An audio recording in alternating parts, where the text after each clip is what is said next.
It's bullshit. I did not hit her. I did not. Oh, hi, Mark. You should read your Bible, sirs. You'll find all types of weird shit in there. Did you kill Mr. Boz, Miss Trammell? I'd have to be pretty stupid to write a book about killing and then kill somebody the way I described it in my book. Hey, is everybody excited about Valentine's Day? But I hope you were still satisfied by our presentation. Deepfakes. For the uninitiated, deepfakes are essentially doctored videos, swapping one face for another. The reason why people care enough to freak out about it in the news, though, is because, well, for years our eyes have become accustomed to spotting photographic fakeries of people, it wasn't entirely often that you would spot a fake video of a person.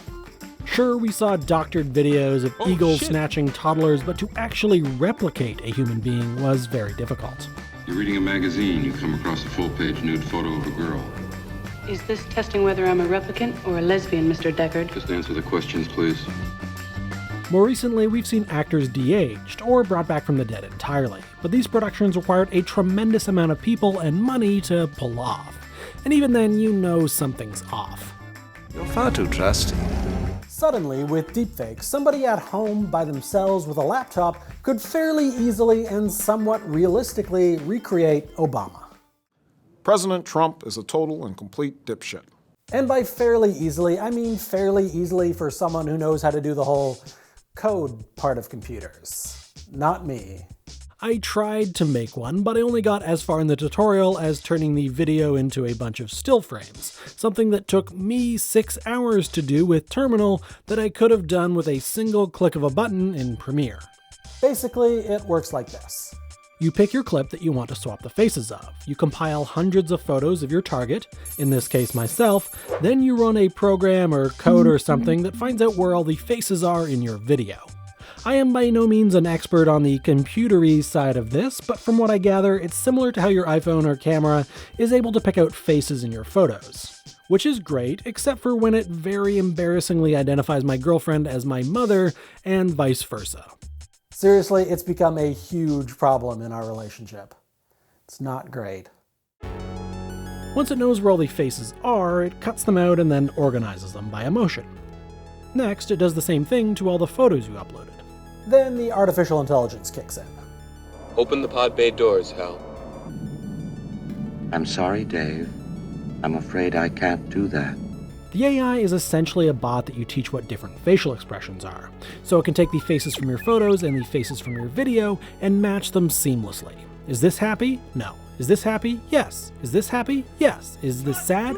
Yes. Is this sad? No. You get the idea. Hours later, your trained AI stitches the whole thing together. The longer you spend training and the more data you have, the better it looks. Hey, so this isn't matching up with this, and I'm not sure which one's right. Can you just hunt down the original for me? Yes, me too. All right. As much as I love Donald Malone, the origins of deepfakes, like with many technologies, are found in pornography. Suddenly, you didn't need to wait for scumbags to steal celebrities' personal nude photos and videos. Now you can make your own. That is, if your conscience could bear it. Suddenly may be the wrong word. Like many deepfakes, these can be rather convincing, especially when exported at very low resolutions, something that I imagine might help Tarkin as well. That said, these videos are a massive breach of privacy and are rather horrific to think about once you're past the whole, hey, is that celebrity that I like doing sexy things? Oh wait, her face is falling off. This is the evolution of paparazzis catching a glimpse of Celebrity X's underwear as a gust of wind blows up their skirt, and it's so much worse. At least with nude photo leaks, the target took those pictures. They had control over what they looked like and what they were doing, even if it obviously was meant for a private audience or just themselves. Oh. Hello. But with deepfakes, your visual identity is entirely controlled by somebody else, which to me is far scarier and far more fascinating. I mean that in the most morbid sense of the word. Fortunately, many of these illicit deepfakes have been purged from the net. I'm sure there's someone watching that's shaking their heads, but Reddit is actively banning deepfake subreddits, and many of the porn websites were swift in their takedowns of the privacy-invading fakeries. And now the majority of deepfakes seem to be Nicolas Cage-centered. You're looking very well tonight. Oh, that's very kind of you, Nick. You look great too. Guys, I'm gonna jump in here. How is this possible? I'm looking at two identical Nick Cages. Well, Seth, I can explain if you just calm down! The next evolution of deepfakes was when everybody started to freak out. Politics. When me president, they see. They see. Now this presented a different challenge from porn. Audio. Dialogue remains, for the time being, the one part of the process that you really need a human for. When they're faking porn videos, the audio can be the same as the source. But when you're trying to trick people into thinking that Obama said, "Stay woke, bitches," you need a damn good Obama impersonator. But how we move forward is gonna be the difference between whether we survive or whether we become some kind of fucked up dystopia. Thank you. Stay woke, bitches. Otherwise, you'd have to use pre-existing audio to build your deepfake. Like this masterpiece.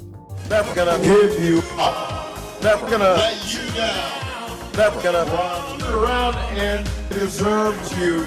While deepfakes may be new, the idea behind them isn't, especially with politics. During the Great Purge in the Soviet Union in the late 1930s, Stalin went to great efforts to silence dissidents. First by actually silencing them, then later by removing them from history. He would employ what would become a mini industry of photo retouchers to paint once allies out of photos with him. One particularly famous photo featured a secret police official by the name of Nikolai Yezhov standing next to Stalin near a waterway. Yezhov was a loyal servant to Stalin, and he oversaw the interrogation, accusation, and execution of thousands of dissidents during the Great Purge. But he eventually fell out of favor with Stalin, who later had him executed. Yezhov was then airbrushed out of that photo with Stalin, replaced with water. Here in Canada in 1939, Prime Minister William Lyon Mackenzie King had King George VI painted out of this photo taken of him and Queen Elizabeth. The doctored photo was used on a poster during an election campaign, though we're not entirely sure why the king was painted out. Does removing him show the Prime Minister is more powerful, being the only man in the photo with the Queen looking at him in admiration? Or does it show that the king trusted the PM to be alone with his wife? Remember, it was the 1930s. Or did he want to be the only king in the photo? Did voters not like King George? It could be any of these reasons, or none. This practice was fairly common around the world, and not only involved removing enemies from photographs, but creating new fictional narratives. General Ulysses Grant on horseback during the Civil War? Fake. That famous portrait of Abe Lincoln? Fake. Mussolini powerfully holding his sword in the air on the back of a horse unassisted? Fake. Senator Millard Tydings meeting with Earl Browder, the leader of the American Communist Party? Fake. George W. Bush holding a book upside down? Fake. John Kerry with a high priest of the Church of Satan? Fake. Obama smoking? Fake. You get the idea. As they have been recently, the worlds of politics and pornography began to collide. In 1957, the United States was in full-on Cold War communist fear mode, and they were worried about communism developing in Indonesia. Indonesia at the time had the 5th biggest population in the world. They had recently separated from the Dutch, and their first president, named simply Sukarno, was a bit of a character. In reality, communism was not on the rise in Indonesia, but it was the Cold War, so the CIA was real worried anyway, and they began to take drastic steps. Their plans for an assassination were tabled, and instead they pushed forward with a much better and much weirder plan. Sukarno was a womanizer. Throughout his life, he had 9 wives, many of which overlapped in tenure, and he was known for his wild sex parties. The CIA had intel that Sukarno had been seduced by an attractive blonde flight attendant, who was actually a Soviet spy. They used this as the basis for their plan. Using the Los Angeles Police Department to do the legwork, the CIA produced a porno, starring Sukarno and the blonde flight attendant. When a search for lookalikes in LA failed, the CIA created a photorealistic mask, just like in Mission Impossible, and hired an actor to wear it while shooting the porno. The project was called Happy Days, and supposedly was never used. Only photographs were ever produced, and these have been lost to history, or quite possibly censors. Government censorship is one form of control. A newspaper which breaks a government censorship rule can be suspended. Yet we do have an idea of how their plan would have turned out if it was actually executed. The Soviets wanted Sukarno as an asset, so they invited him to Moscow. There, they staged an elaborate hotel sex party, at which they filmed Sukarno in a variety of compromising positions. Sound familiar? But when they tried to blackmail Sukarno with the sex tape, the plan backfired. Sukarno, being the sex-fueled man that he was thrilled by the idea, and asked for a copy of the tape. You know, for research. Ultimately, to find history's greatest photic fakery, you need look no further than Kruger. Here you go, Mr. Costanza. What is this? This is a drawing. Looks real, doesn't it?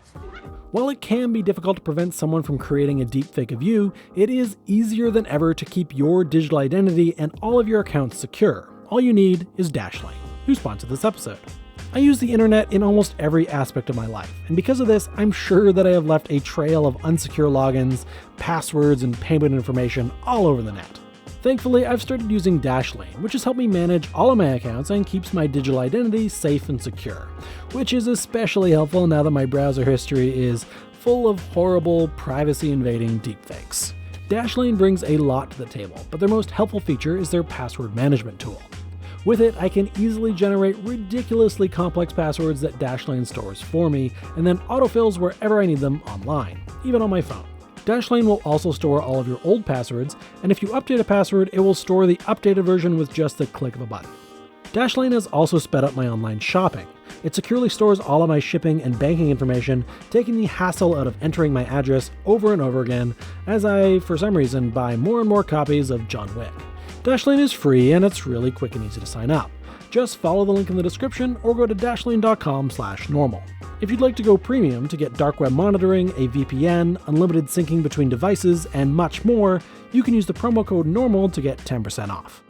I mentioned earlier that I found it really hard to actually make a deepfake of myself. It's a lot of coding and stuff, which I have no idea about. So I was following all these sketchy tutorials and pasting code in from various dark corners of the web into my laptop. I have no idea what I did to it. Anyways, it didn't work. So I hired someone on the internet to do it for me. The idea was to put myself into this scene from Blade Runner as one of the replicants, which I thought was rather apropos for the piece.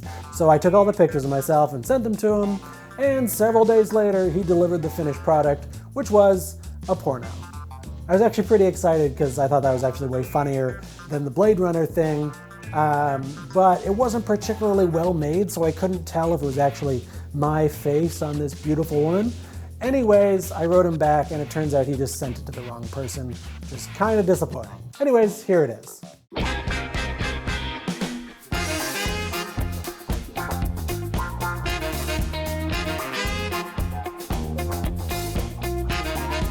So what do you guys want me to talk about next? Please let me know in the comments, and be sure to subscribe for new episodes of Not Exactly Normal as often as I can make them. Thanks for watching. But it must be true. I saw it in this book right here.